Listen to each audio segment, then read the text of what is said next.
Hashtag 31 Days, a collection of horror essays, Volume 1.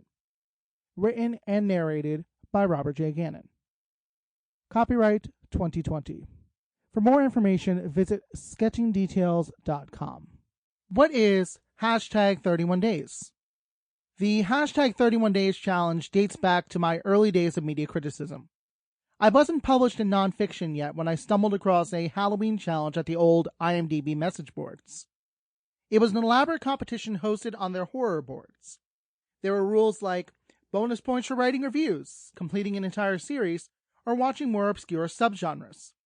This was a great excuse to learn more about the genre. The organizers focused on lesser-known trends in the genre to create discussion. This is something I've kept up with even as my schedule grew busier, and writing reviews for every viewing meant either turning down outside work to complete them, or giving up on other things like a consistent sleep schedule.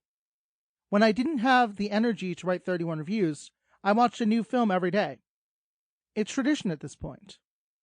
This year, I knew I wanted to go all out for the challenge. I established my own terms and rules to complete. I took the time to map out an entire schedule, complete with weekly categories like documentaries, TV series, and viewing an entire series in order. I picked popular and obscure films, new releases, and forgotten classics. I even published the full schedule online so people could see what I was planning and watch along. At its core, the goal of Hashtag 31 Days is to discuss a different horror property every day in October. October is that month where it's culturally acceptable to enjoy horror films. The studio system established October and Halloween as the time for tentpole horror releases. Speaking from experience, horror criticism performs better in October than any other month of the year. Having the Hashtag 31 Days challenge in October gives it a wider reach. My awakening as a media critic came from a simple mission in my writing. I realized as a teenager that the films, books, games, etc. I enjoyed were different. They were less significant, artistic, or even valid as entertainment and art.